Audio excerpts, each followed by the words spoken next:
Welcome to day 8 of our September watercolor series. You can see today we are painting this antique coffee grinder. I'll show you a picture of the one that I have in my home. That was the inspiration for this.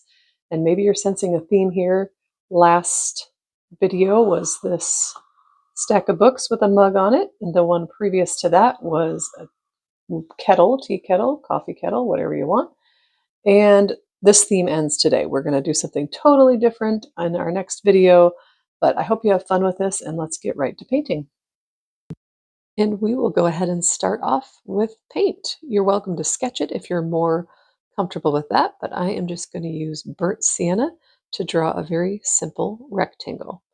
And I did mine a little taller than the inspiration piece that I'll show you here in a little bit, but I'm just going to fill this in with water, so I'm just speeding that part up, just water. And now I'm going to tap in some more burnt sienna here and there and just kind of let it flow and then help it move across the shape there. And here is my inspiration piece. I don't know much about the history of this. I believe I got it from my mom, but I'm not sure if she got it from an auction or antique store. I'm not really sure, but I love it. And I thought it would just be a nice, cozy piece for us to paint for our autumn series. And just filling in some more with burnt sienna, just to give it that richness. It's funny because this paper, like I've mentioned in the past, is very textured. So there's some lumps and bumps that sometimes I have to work around. But just going ahead and adding now some burnt umber. So went from burnt sienna to burnt umber. Burnt umber is a beautiful, rich color that I love to use, and I think it just lends a lot to this painting. And I'm just kind of being loose with my paints here. Everything is still wet. I'm still working wet on wet, just because things flow more nicely that way. You don't have to worry about being exact about anything.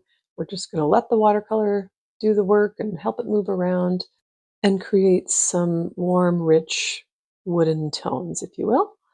And coming over on this side as well and bringing my burnt sienna back in because I thought it was looking a little lopsided. And sometimes I'm going for lopsided, but in this case, I just wanted to kind of even things up a little bit. So I'm just tweaking that side there because, like I said, it's very textured and there is this lump right here that's making things look weird to me. But I still stand by this paper. I love this sketchbook so much, and I will link my supplies in the description if you're interested in any of them. I'm using Winsor & Newton paints and a size 6 Princeton snap brush. And letting everything dry there after I added a little bit more color, coming back in with burnt sienna and now working wet on dry. And this is just going to darken things up and give us a more layered, rich tone look and just kind of move it around. I'm doing kind of the same thing as I did in the first layer, where I'm just kind of moving things from one side towards the middle, letting it blend a little bit more because I don't want harsh lines in this painting. And yeah, just kind of playing with it until you like what you see here. And you might have liked what you saw just after I let it dry the first time, but I wanted to add even darker richness to this painting. And now I'm just going to let these colors meet together kind of in the middle and yeah, just blend nicely. So like you saw in the photo, I'll show it again. It's just a nice mixture of browns, just a nice aged piece. I love it. I even love how the drawer is kind of damaged. I know that's not a very fun word, but that's what's coming to my mind. But I just love it. I love antiques, period. I just think they're so cool, and I wish I knew the story behind this one. But either way, it's a beautiful piece, and I hope to do it justice with this painting. And just continuing to work on some shading here, adding some depth and dimension and character. And now I've let that completely dry. I'm going to add the base of our coffee grinder. And I'm just using burnt umber for this, just a simple line across the bottom that's going to extend a little bit farther out than our rectangle. And that little piece right there that I'm fixing, that would have been cute to just leave it because, this piece is a little bit beat up. It's seen better days, I'm guessing, but I love it. And I wish I would have left that, honestly. Okay, doing the same at the top, so just kind of speeding through that part because it's the same as the bottom. Now I did decide to do a couple little angled lines there on the bottom base because you can kind of see the sides of the base a little bit. And now everything is dry again, so I'm going to come in and paint our little drawer in and just be as precise or not as you would like. And I'm already loving it. I'm already loving it at this stage. So it only gets better. That's not to say, oh, my paintings are great. I am not the best artist in the world, but I do have fun. And this one just brings me joy because it's just a beautiful piece like in real life. So anyway, now I have got some black, coal black from my paints on here, and I am drawing in the handle of our coffee grinder. I love how solidly built this coffee grinder is. It's just beautiful. And I sound like I'm 100 years old when I say this, but they don't make things like they used to. We all know it. It's kind of fun to imagine like all the mornings this little coffee grinder saw the smell of fresh coffee and all the conversations. Anyway, my mind is drifting here. But yeah, just pay attention to the details here. Obviously, I'm not saying be so detailed because that's not me. In fact, you may or may not have noticed that I put the handle on the opposite side that my actual coffee grinder's handle is on. Just because of the way it's positioned on the page, it made more sense. And I'm being very loose here. I just did kind of a little line on top and then a little vertical line, and now I'm doing a curvy line for the grinder handle. I'll put the picture up there again so you can see the original. And look, mine is way taller than the original, proportions wise. So, yeah, just kind of do whatever you want. You can make it your own. This is one thing I would actually like to do more of is just kind of paint everyday objects, whatever is kind of around the house. I love seeing people paint like food items and just little knickknacks and all the things. Okay, I let those dry and now I'm coming in and this is kind of like the cap that's on the top where you would put the beans in and painting that in, just a very simple kind of rectangle kind of trapezoid, upside down trapezoid. All right, and now I'm going to put all of those little, what are they? It's not dovetailed, or is it? I'm not sure. If you know what those, I guess if you're just familiar with the name of whatever that craftsmanship is, let me know. I don't even know the words I'm looking for. It's okay. All right, just adding a couple little details down here and darkening up the base a bit here. And then once I'm finished with that part, I'll do the same up at the top of our coffee grinder. Just adds some definition and gives a little variation in colors from the base and what do you call the top part? The top part from the body of the grinder. Okay, now that that's finished, we are going to work on the actual handle.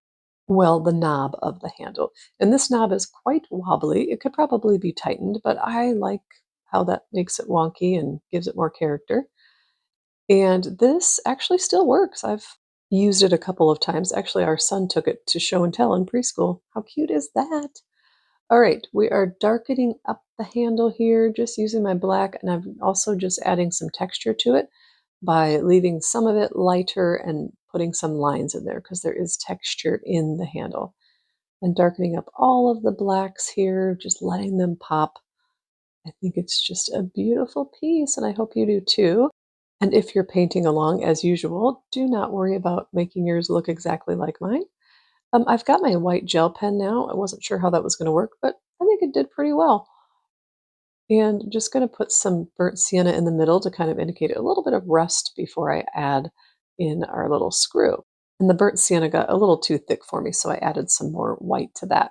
And then once that's dry, I am bringing in a black micron size 5 and just kind of painting that little screw in there and also outlining our knob for the drawer.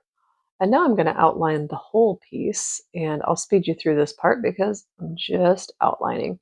Nothing you need instruction on, just kind of take your time and outline, and I get pretty scribbly with my outlines, so but you can be precise if you don't want any scratchy lines showing through.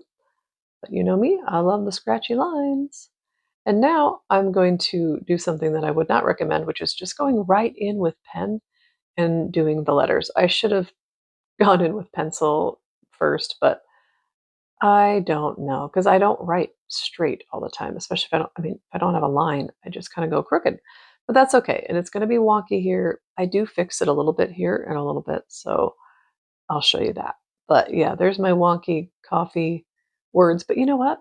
As I was doing it, I'm like, I bet back in the day, if they wanted the word coffee on their coffee grinder, they would probably have to like carve it in with a tool. I don't know. I'm just imagining and also justifying my wonky letters. Okay, just going to do some more shading with our pen. You can see I'm just being a little intentional to have it darker under that top part and just shading that left side, imagining maybe the light source is coming from the right side and doing some shading around the drawer as well. You can just kind of play with it. You can see I'm just scribbling the lines in and stopping whenever I feel like it looks good. Doing some more outlining. You know, you can play and tweak all day if you want. That's kind of what I tend to do.